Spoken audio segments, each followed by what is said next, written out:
ವಿಶೇಷ ಕಾರ್ಯಕ್ರಮಕ್ಕೆ ಸ್ವಾಗತ. ನಾನು ಚೈತ್ರ ರಾಜ್. ನಡುರಾತ್ರಿ ಮಳೆಗೆ ಬೆಚ್ಚಿ ಬಿದ್ದ ಬೆಂಗಳೂರು. ಪ್ರತಿ ವರ್ಷ ಮುಳುಗೋದ್ಯಾಕೆ? ಮುಂಬೈ, ಚೆನ್ನೈ, ಬೆಂಗಳೂರು 16 ಜಿಲ್ಲೆಗಳಿಗೆ ಆಪತ್ತು, ರಾಜಧಾನಿಗೆ 2 ಟೆನ್ಷನ್. ಇದೇ ಈ ಹೊತ್ತಿನ ಸ್ಪೆಷಲ್ ಬೆಂಗಳೂರಿಗೆ ಜಲಕಂಟಕ. ನಾನು ಚೈತ್ರ ರಾಜ್.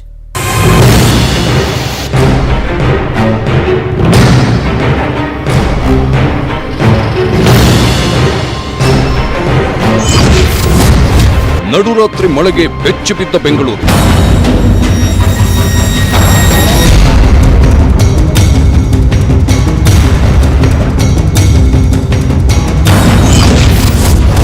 ಬೇಸ್ಮೆಂಟ್ಗಳು ಜಲಾವೃತ, ತೇಲಿದ್ವು ವಾಹನಗಳು.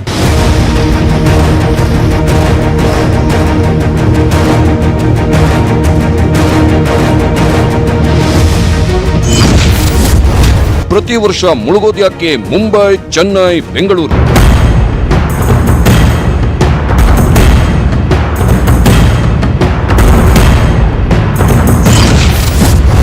ಹದಿನಾರು ಜಿಲ್ಲೆಗಳಿಗೆ ಆಪತ್ತು, ರಾಜಧಾನಿಗೆ 2 ಟೆನ್ಷನ್.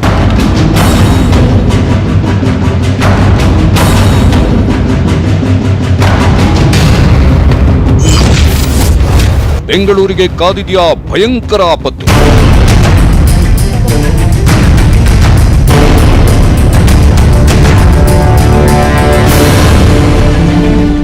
ಮೊನ್ನೆ ಹೈದರಾಬಾದ್ ವರುಣ ಅಟ್ಟಹಾಸಕ್ಕೆ ಮುಳುಗೋಗಿತ್ತು. ಭೀಕರ ಮಳೆಗೆ ಹೆಚ್ಚಾದ ನದಿ ಪ್ರವಾಹ ನಗರಕ್ಕೆ ನುಗ್ಗಿದ ಪರಿಣಾಮ ಮನೆಗಳೆಲ್ಲ ಜಲಾವೃತವಾಗಿತ್ತು, ವಾಹನಗಳು ಕೊಚ್ಚಿ ಹೋಗಿತ್ತು, ರೋಡ್ಗಳೆಲ್ಲ ನದಿಗಳಂತಾಗಿ ಜನರು ಕೊಚ್ಚಿಕೊಂಡು ಹೋಗಿ ಸಾವನ್ನಪ್ಪಿತ್ತು. ಆ ರಣಭಯಂಕರ ದೃಶ್ಯವನ್ನು ನೋಡಿ ಇಡೀ ದೇಶವೇ ದಂಗಾಗಿ ಹೋಗಿತ್ತು. ನಗರಗಳಿಗೆ ನಡುಕ ಹುಟ್ಟಿತ್ತು.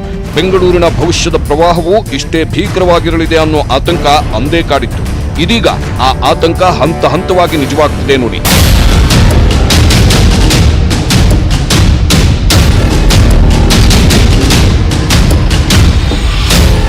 ಎಸ್, ಇದು ಮಂಗಳವಾರ ಒಂದೇ ದಿನದ ವರುಣ ಅಟ್ಟಹಾಸಕ್ಕೆ ಬೆಂಗಳೂರಲ್ಲಿ ಆಗಿ ಹೋದ ದುರ್ಘಟನೆ. ಮಂಗಳವಾರ ಸಂಜೆ 6 ಗಂಟೆಯಿಂದ ತಡರಾತ್ರಿವರೆಗೆ ಸುಮಾರು 66.8 ಮಿಲಿಮೀಟರ್ ಮಳೆಯಾದ ಪರಿಣಾಮ ರಸ್ತೆಗಳೇ ಕೆರೆಗಳಂತಾಗಿತ್ತು. ತಗ್ಗು ಪ್ರದೇಶಗಳಿಗೆ ನೀರು ನುಗ್ಗಿ ಜನ ರಾತ್ರಿಯಿಡೀ ಜಾಗರಣೆ ಮಾಡುವಂತಾಗಿತ್ತು. ಕೋರಮಂಗಲದ 4ನೇ ಬ್ಲಾಕ್ನಲ್ಲಿ ಬೇಸ್ಮೆಂಟ್ಗೆ ನೀರು ನುಗ್ಗಿ ವಾಹನಗಳು ತೇಲಿತ್ತು.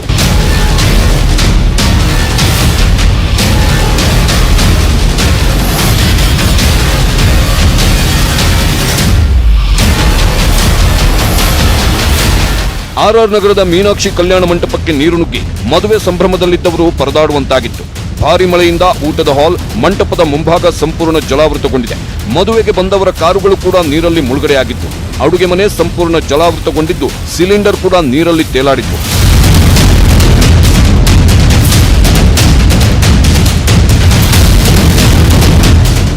ಎಸ್, ಇದು ಕೇವಲ ಒಂದೇ ಒಂದು ದಿನ ಸುರಿದ ಅಲ್ಪ ಮಳೆಗೆ ಬೆಂಗಳೂರಿನಲ್ಲಾದ ದುರ್ಘಟನೆಗಳು ಇವು.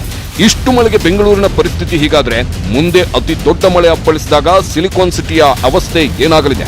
ಹೈದರಾಬಾದ್ನಂತೆ ಬೆಂಗಳೂರಿಗೂ ಕಾದಿದೆಯಾ ಮಹಾ ಆಪತ್ತು. 2005ರಲ್ಲಿ ಚೆನ್ನೈ ಮುಳುಗಿದಂತೆ ಬೆಂಗಳೂರಿಗೂ ಇದೆಯಾ ಕಂಟಕ. ಎಸ್, ಅಂತಹದ್ದೊಂದು ಎಚ್ಚರಿಕೆಯನ್ನ ಕೊಟ್ಟಿದ್ದಾರೆ ತಜ್ಞರು. ಆ ಎಚ್ಚರಿಕೆ ಏನು ಮತ್ತು ಯಾಕೆ ಅನ್ನೋದನ್ನ ಹೇಳೋದಕ್ಕೂ ಮೊದಲು 16 ಜಿಲ್ಲೆಗಳಿಗೆ ಈಗ ಎದುರಾಗಿರುವ 2ನೇ ಸುತ್ತಿನ ಜಲಶಾಪದ ಮಾಹಿತಿಯನ್ನ ನಿಮ್ಮ ಮುಂದಿಡಲೇಬೇಕು.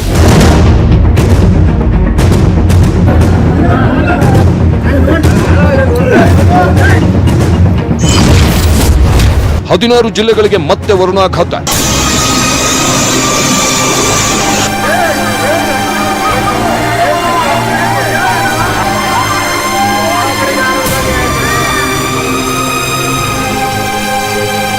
ಇವತ್ತಿಗೆ 5 ದಿವಸ ಐತ್ರಿ ಸರ್, ನೀರು ಬಂದ್ರಿ ಮನೆ ಒಳಗೆ ಹೋಗ್ತೀವಿ.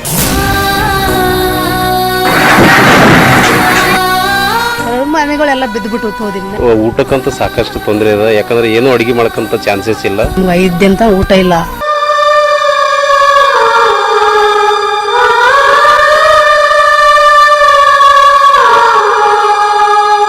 ನಮಗರೆ ಜಾಗ ಇಲ್ರಿ, ನಾವ್ ಎಲ್ಲಿರ್ಬೇಕು ಇಷ್ಟ ಹೇಳ್ರಿ.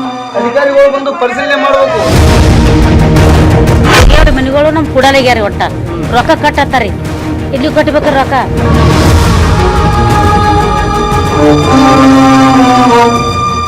ನನ್ನ ಪುಸ್ತಕ ಎಲ್ಲ ಹಾಳಾಗ್ಯವ್ರಿ. ನಾ ಫೀಸ್ ಕಟ್ಟಿನ್ರಿ, ಸಾಲಿದ 5,000 ರೂಪಾಯಿ. ನನ್ನ ಸಾಲಿ ಫೀಸ್ ಎಲ್ಲ ಹಾಳಾಗ್ಯದ್ರಿ.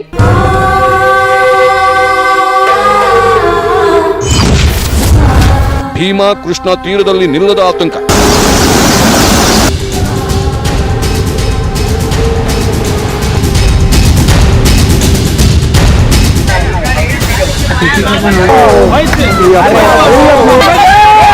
ಜಂಗಳಾಗ್ಯಾವ ಚೆರಿಗೆ ಹೋಗ್ಯಾವ ಎದರ್ಲೇಸಿ ಮಾಡ್ಕೊಂಡ್ ತಿನ್ಬೇಕ್ರಿ ನಾವು. ಬಂದಿದ್ದು ಏಕಾಏಕದಮ್ ಬಿಡೋಣ ನಾವು ಎಲ್ಲಿ ಹೋಗ್ಬೇಕು ಅನ್ನೋದು ನಮಗೆ ಗೊತ್ತಾಗ್ತಿಲ್ಲ.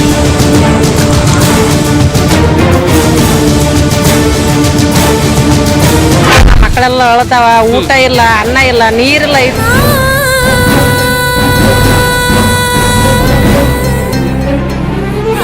400ರಿಂದ 500 ಎಕರೆ ಆಸ್ತಿ ಎಲ್ಲ ಪೂರಾ ನಾಶ ಆಗಿ ಹೋಗಿದೆ.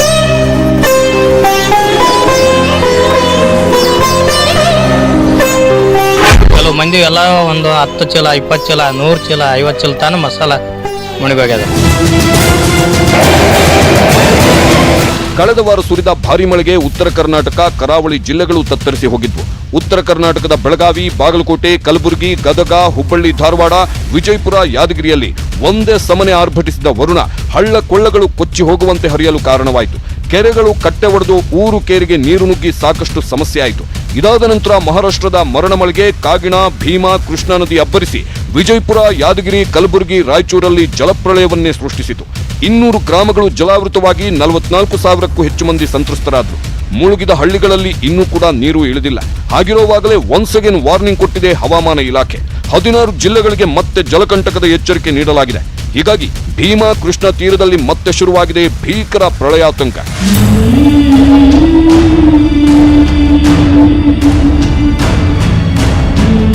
ಮನೆ ಕೊಚ್ಚಿ ಹೋಯ್ತು, ಹೊಲ ಗದ್ದೆಗಳು ಸರ್ವನಾಶವಾದವು. ಅಟ್ಲೀಸ್ಟ್ ನಮ್ಮದು ಅನ್ನೋ ಭೂಮಿಯಾದ್ರೂ ಉಳಿದಿದೆಯಲ್ಲ, ಅಷ್ಟೇ ಸಾಕು ಅಂತ ಕಾಳಜಿ ಕೇಂದ್ರದಿಂದ ಊರಿನತ್ತ ಹೋಗೋಕೆ ಹೊರಟ ಸಂತ್ರಸ್ತರಿಗೆ ಇದೀಗ ಮತ್ತೆ ವರುಣ ಶಾಕ್ ಕೊಟ್ಟಿದ್ದಾನೆ. ಭೀಮಾ ತೀರದ ಕಲಬುರಗಿ, ರಾಯಚೂರು, ವಿಜಯಪುರ ಸೇರಿದಂತೆ ಗದಗ, ಬಾಗಲಕೋಟೆ ಹೀಗೆ ಒಟ್ಟು 16 ಜಿಲ್ಲೆಗಳಲ್ಲಿ ಈಗ ಮತ್ತೆ ಮಳೆ ಆರ್ಭಟ ಹೆಚ್ಚಾಗ್ತಿದೆ. ಹುಬ್ಬಳ್ಳಿಯ ಹಲವೆಡೆ ಈಗಾಗಲೇ ನೀರು ನುಗ್ಗಿ ಜನಜೀವನ ಅಸ್ತವ್ಯಸ್ತವಾಗಿದೆ.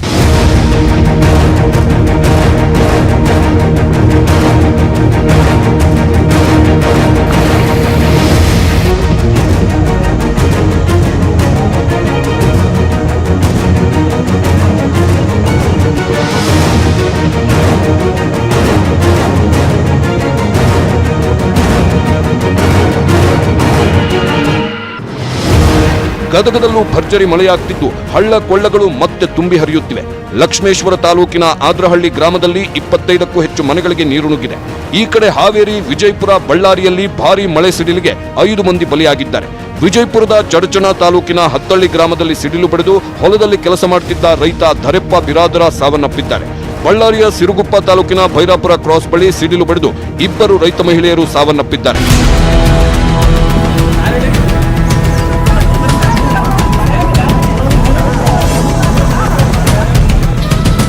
ಇನ್ನು ರಾಯಚೂರಿನಲ್ಲಿ ಮಸ್ಕಿ ಜಲಾಶಯಕ್ಕೆ ಒಳಹರಿವು ಹೆಚ್ಚಾಗಿದ್ದು ಹಿರೇಹಳ್ಳದಲ್ಲಿ ಪ್ರವಾಹ ಭೀತಿ ಇದೆ. ಮಸ್ಕಿ, ಬಳಗಾನೂರು ಗ್ರಾಮಸ್ಥರಿಗೆ ಹಳ್ಳಕ್ಕೆ ಇಳಿಯದಂತೆ ಎಚ್ಚರಿಕೆ ನೀಡಲಾಗಿದೆ.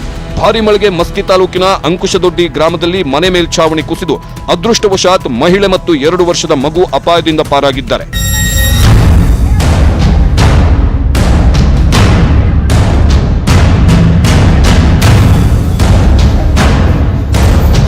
ಮನೆನೇ ಕುಸ್ತು ಬಿದ್ದದ. ಆಮೇಲೆ ಒಂದು ಮಗನು ಭಾಳ ಇದರಲ್ಲಿಂದ ಹೋದ. ಊರು ಜನರೆಲ್ಲ ಸಹಾಯದಿಂದ ಅವರೆಲ್ಲ ಹೊರಗೆ ಬಂದಾರ. ಮಣ್ಣೆಲ್ಲ ಬೆಗೆದು ಕಷ್ಟಪಟ್ಟು ಊರು ಜನರೆಲ್ಲ ತಂದು ದವಾಖಾನೆಗೆ ಅಡ್ಮಿಟ್ ಮಾಡ್ಯಾರ. ಇನ್ನು ಬಾಗಲಕೋಟೆಯಲ್ಲೂ ಭಾರಿ ಮಳೆಯಾಗ್ತಿದ್ದು ಅಂಬೇಡ್ಕರ್ ವೃತ್ತದ ಬಳಿ ಮನೆಗಳಿಗೆ ನೀರು ನುಗ್ಗಿದೆ. ಮುಂದಿನ ದಿನಗಳಲ್ಲಿ ಇನ್ನಷ್ಟು ಮಳೆಯಾಗಲಿದ್ದು ಜನ ಆತಂಕದಿಂದ ದಿನ ದೂಡುವಂತಹ ಪರಿಸ್ಥಿತಿ ಬಂದಿದೆ.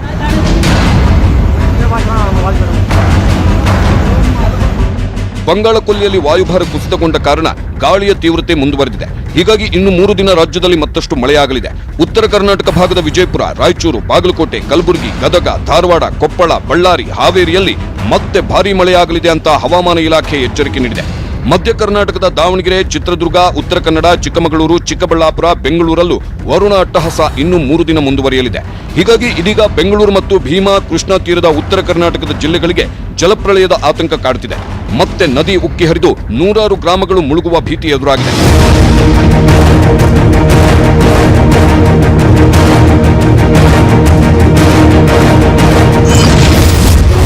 ವರುಣಾರ್ಭಟದ ಜೊತೆಗೆ ರಾಜ್ಯದಲ್ಲಿ ಸಿಡಿಲಬ್ಬರ.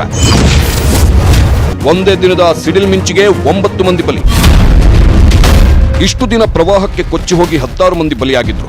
ಇದೀಗ ಮತ್ತೆ 2ನೇ ಬಾರಿ ಮಳೆ ಆರಂಭವಾಗ್ತಿದ್ದಂತೆ ಹೆಚ್ಚಾದ ಸಿಡಿಲಬ್ಬರ ಸಾಲು ಸಾಲು ಜನರನ್ನ ಕೊಂದು ಹಾಕ್ತಿದೆ.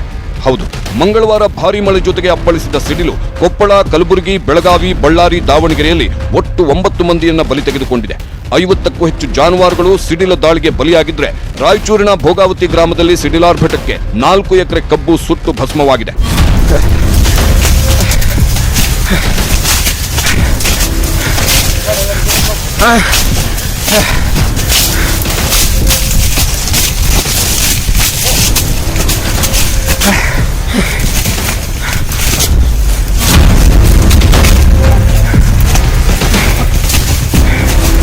ಹೀಗೆ ಒಂದ್ ಕಡೆ ಸಿಡಿಲ್ ಮಿಂಚಿನ ಆಘಾತ, ಮಗದೊಂದು ಕಡೆ ವರುಣಾಘಾತ. ಎರಡೆರಡು ಆಘಾತಗಳು ಒಟ್ಟೊಟ್ಟಿಗೆ ರಾಜ್ಯಕ್ಕೆ ದಾಳಿ ಇಟ್ಟಿದ್ದು ಇನ್ನಷ್ಟು ಪ್ರವಾಹ, ಮಗದಷ್ಟು ಸಾವು ನೋವು ಹೆಚ್ಚಾಗುವ ಸಂಭವವೂ ಇದೆ. ಉತ್ತರ ಕರ್ನಾಟಕದಲ್ಲಿ ಮತ್ತೆ ಮಳೆ ಹೆಚ್ಚಾಗಿರೋದ್ರಿಂದ ನದಿ ತೀರದಲ್ಲಿ ಪ್ರವಾಹ ಆತಂಕವಿದೆ. ಇತ್ತ ಬೆಂಗಳೂರಲ್ಲಿ ಸಂಜೆ ಆಗ್ತಿದ್ದಂತೆ ಆರ್ಭಟಿಸುತ್ತಿರೋ ವರುಣ ಹೈದರಾಬಾದ್ನಲ್ಲಾದ ದುರ್ಘಟನೆಯನ್ನೇ ನೆನಪಿಸುತ್ತಿದೆ. ಯಾಕಂದ್ರೆ ಬೆಂಗಳೂರು ಕೂಡ ಈಗಾಗಲೇ ಪ್ರವಾಹಕ್ಕೆ ಮುಳುಗಿದ್ದ ಚೆನ್ನೈ, ಮುಂಬೈ, ಹೈದರಾಬಾದ್ನಷ್ಟೇ ಡೇಂಜರ್ ಸ್ಥಿತಿಯಲ್ಲಿದೆ. ಯಾವುದೇ ಕ್ಷಣದಲ್ಲೂ ಸಿಲಿಕಾನ್ ಸಿಟಿಯ ರೋಡ್ಗಳಲ್ಲಿ ಪ್ರವಾಹ ಅಬ್ಬರಿಸಿದ್ರೂ ಆಶ್ಚರ್ಯವೇನಿಲ್ಲ. ಹಾಗಾದ್ರೆ ಇಂತಹದ್ದೊಂದು ವಿನಾಶಕ್ಕೆ ಸಿಟಿ ಈ ವರ್ಷವೇ ಸಾಕ್ಷಿಯಾಗುತ್ತೆ. ಎಸ್, ಈ ಒಂದು ಆತಂಕಕ್ಕೆ ಕಾರಣವಾಗಿದೆ ನೋಡಿ 3 ದಿನದ ಮಾರಣ ಮಳೆ ಎಚ್ಚರಿಕೆ.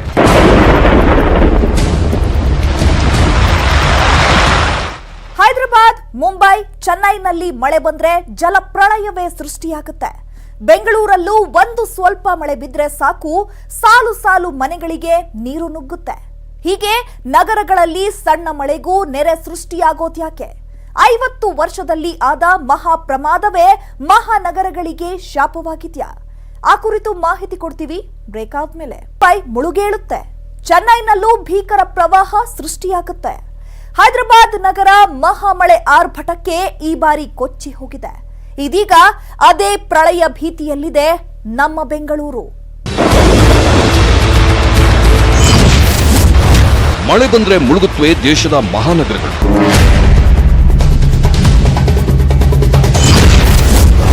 ಬೆಂಗಳೂರಿಗೂ ಎದುರಾಗುತ್ತಾ ಜಲಪ್ರಳಯದ ಸಂಕಷ್ಟ. ಹೈದರಾಬಾದ್, ಮುಂಬೈ, ಚೆನ್ನೈ ಪ್ರತಿ ವರ್ಷ ಮಳೆ ಬಂದ್ರೆ ಮುಳುಗೋಗುತ್ತೆ. ಕೆಲ ವರ್ಷಗಳಲ್ಲಂತೂ ಭೀಕರ ಜಲಪ್ರಳಯಕ್ಕೆ ಸಾಕ್ಷಿಯಾಗುತ್ತವೆ ಈ ನಗರಗಳು. 2000ನೇ ಇಸ್ವಿಯಲ್ಲಿ ಹೈದರಾಬಾದ್ನಲ್ಲಿ ಭಾರಿ ಮಳೆಗೆ ನೆರೆ ನುಗ್ಗಿತ್ತು. 2005ರಲ್ಲಿ ಮುಂಬೈ ಮುಳುಗೋ ಹಂತಕ್ಕೆ ತಲುಪಿತ್ತು. 2006ರಲ್ಲಿ ಸೂರತ್ ಮಹಾಪ್ರವಾಹಕ್ಕೆ ಕಂಗೆಟ್ಟಿತ್ತು. 2010ರಲ್ಲಿ ಗುವಾಹಟಿ ನಗರದಲ್ಲಿ ಬಿದ್ದ ಮರಣ ಮಳೆ ಸಾವಿರಾರು ಜನರ ಬದುಕನ್ನೇ ಕೊಚ್ಚಿ ಕೊಂಡೊಯ್ದಿತ್ತು.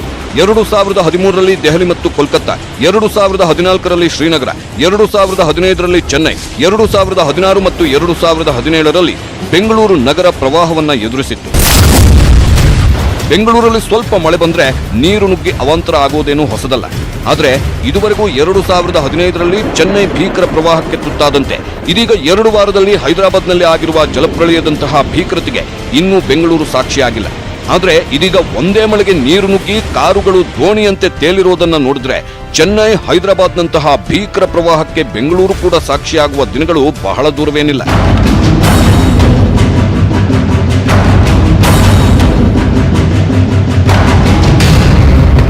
ಹೈದರಾಬಾದ್ನಲ್ಲಿ ಈ ಬಾರಿ ಮಳೆ ಹೆಚ್ಚಾಗಿ ಪ್ರವಾಹ ಸೃಷ್ಟಿಯಾಗಿದೆ ನಿಜ. ಆದ್ರೆ ಈ ಬಾರಿ ರೋಡಲ್ಲಿ ನೀರು ನದಿಯಂತೆ ಹರಿಯೋಕೆ ಕಾರಣವಾಗಿದ್ದು ಮಾತ್ರ ಮಾನವನೇ. ಹೈದರಾಬಾದ್ ನಗರದ ಕೆರೆ ಒತ್ತುವರಿ, ಸೂಕ್ತವಾದ ಚರಂಡಿ ವ್ಯವಸ್ಥೆ ಇಲ್ಲದ ಪರಿಣಾಮ ಭೀಕರ ಮಳೆಗೆ ಈ ಬಾರಿ ಇಷ್ಟು ದೊಡ್ಡ ಮಟ್ಟದ ದುರ್ಘಟನೆಯೇ ನಡೆದು ಹೋಗಿದೆ. ಹೈದರಾಬಾದ್ ಪ್ರವಾಹಕ್ಕೆ ಏನು ಕಾರಣವಾಗಿದೆಯೋ ಸೇಮ್ ಅದೇ ಪ್ರಾಬ್ಲಮ್ ಬೆಂಗಳೂರಿನಲ್ಲೂ ಇದೆ. ಇತ್ತೀಚೆಗಿನ ವರ್ಷಗಳಲ್ಲಿ ಬೆಂಗಳೂರಿನಲ್ಲೂ ಇಡೀ ತಿಂಗಳಲ್ಲಿ ಸುರಿಯುವ ಮಳೆ 1-2 ಗಂಟೆಯಲ್ಲಿ ಸುರಿಯುವ ವಿದ್ಯಮಾನಕ್ಕೂ ಸಾಕ್ಷಿಯಾಗಿದೆ. ಹವಾಮಾನ ವೈಪರೀತ್ಯದಿಂದ ಆಗಿರುವ ಈ ಬದಲಾವಣೆ ಬೆಂಗಳೂರನ್ನು ಸಂಕಷ್ಟಕ್ಕೀಡು ಮಾಡುವ ದಿನಗಳು ಬಹಳ ದೂರವೇನಿಲ್ಲ. ಒಂದು ವೇಳೆ ಬೆಂಗಳೂರಲ್ಲಿ ಭಾರೀ ಮಳೆಯಾದ್ರೆ ದೊಡ್ಡ ಅನಾಹುತವೇ ಜರುಗಿ ಹೋಗೋದು ಖಂಡಿತ. ಹೈದರಾಬಾದ್ನಂತಹ ಪರಿಸ್ಥಿತಿ ಇಲ್ಲಿ ಬರೋದು ಪಕ್ಕ. ಯಾಕಂದ್ರೆ ಬೆಂಗಳೂರಲ್ಲೂ ನೈಸರ್ಗಿಕ ಹಳ್ಳಗಳನ್ನು ಮುಚ್ಚಲಾಗಿದೆ. ಕೆರೆ, ಕಾಲುವೆಗಳಲ್ಲಿ ಹೂಳು ತುಂಬಿ ನೀರು ಹರಿಯೋದಕ್ಕೆ, ನೀರು ಶೇಖರಣೆಯಾಗೋದಕ್ಕೆ ಜಾಗವೇ ಉಳಿದಿಲ್ಲ. ಭೂಮಿಯೊಳಗಡೆ ನೀರು ಇಂಗೋದಕ್ಕೆ ಜಾಗವೇ ಇಲ್ಲ. ಎಲ್ಲಾ ಕಡೆ ಕಟ್ಟಡಗಳೇ ಎದ್ದು ನಿಂತಿವೆ. ಬೆಂಗಳೂರಿನ ಕೆರೆಗಳಲ್ಲಿ ನೀರು ಹಿಡಿದಿಟ್ಟುಕೊಳ್ಳುವ ಸಾಮರ್ಥ್ಯ ಕಡಿಮೆಯಾಗಿದೆ. ರಾಜ ಕಾಲುವೆಗಳಲ್ಲಿ ಹೂಳು ತುಂಬಿದೆ. ಚರಂಡಿ ವ್ಯವಸ್ಥೆಯೂ ಸರಿಯಾಗಿಲ್ಲ. ಇದಕ್ಕೆ ಬೆಸ್ಟ್ ಎಕ್ಸಾಂಪಲ್ ಮಂಗಳವಾರ ಸುರಿದ ಮಳೆಗೆ RR ನಗರದಲ್ಲಿ ಆಗಿ ಹೋದ ದುರ್ಘಟನೆ. ಬೆಮೆಲ್ ರಸ್ತೆಯ ಮೋರಿ ಕಟ್ಟಿಕೊಂಡು ಅಲ್ಲಿನ ನೀರು ಮನೆ, ಕಲ್ಯಾಣ ಮಂಟಪಗಳಿಗೆ ನುಗ್ಗಿದೆ. ತಗ್ಗು ಪ್ರದೇಶಗಳಲ್ಲಿ ನೀರು ಹೋಗೋಕೆ ವ್ಯವಸ್ಥೆ ಇಲ್ಲದೆ ಅಪಾರ್ಟ್ಮೆಂಟ್ಗಳ ಬೇಸ್ಮೆಂಟ್ ಕೆರೆಯಂತಾಗಿ ಹೋಗಿದೆ.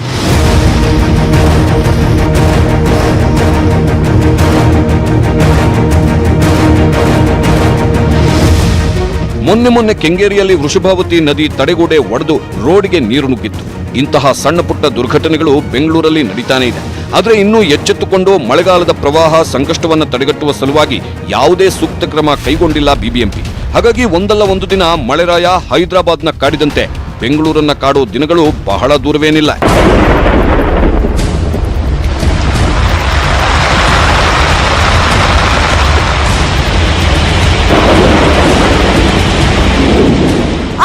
ವರ್ಷದ ಹಿಂದೆ ಹೀಗಿರಲಿಲ್ಲ ಪ್ರವಾಹ ಭೀಕರತೆ. 50 ವರ್ಷದ ಹಿಂದೆ ಹೀಗೆ ವರ್ಷವೂ ಕಾಡುತ್ತಿರಲಿಲ್ಲ ಜಲಶಾಪ. ಹಾಗಾದ್ರೆ ಈಗ ನೆರೆಗೆ ಕಾರಣವಾದ 50 ವರ್ಷಗಳ ಮಹಾಪ್ರಮಾದವೇನು? ಅದನ್ನ ಹೇಳ್ತೀವಿ ಬ್ರೇಕ್ ಆದ್ಮೇಲೆ.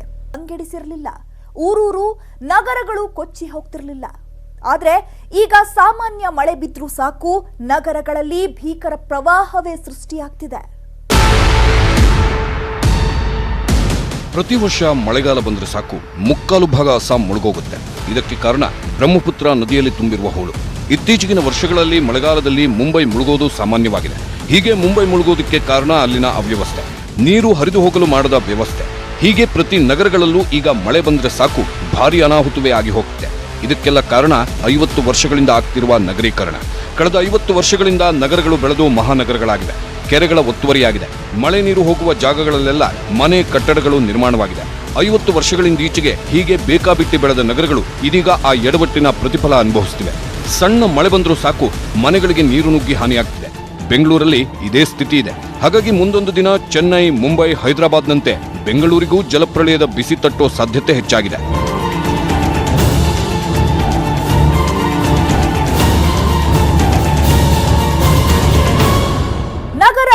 ಹಳ್ಳಿಗಳನ್ನ ಕಾಡ್ತಿರುವ ಪ್ರವಾಹಕ್ಕೆ ಕಡಿವಾಣ ಹಾಕಲು ನಾನಾ ದಾರಿಗಳಿವೆ. ಆದ್ರೆ ಆ ಕೆಲಸ ಮಾಡ್ತಿಲ್ಲ ಸರ್ಕಾರ. ಹೀಗಾಗಿ ವರ್ಷದಿಂದ ವರ್ಷಕ್ಕೆ ಪ್ರವಾಹ ಭೀಕರತೆ ಹೆಚ್ಚಾಗ್ತಿದೆ. ಬೆಂಗಳೂರಿಗೂ ಜಲಕಂಟಕದ ಭೀತಿ ಇದೆ. ಇದಾಗಿತ್ತು ಇವತ್ತಿನ ಸ್ಪೆಷಲ್. ನೋಡ್ತಾ ಇರಿ ನ್ಯೂಸ್ 18 ಕನ್ನಡ. ಜಾಲ ನಮ್ಮದು, ಬಲ ನಿಮ್ಮದು.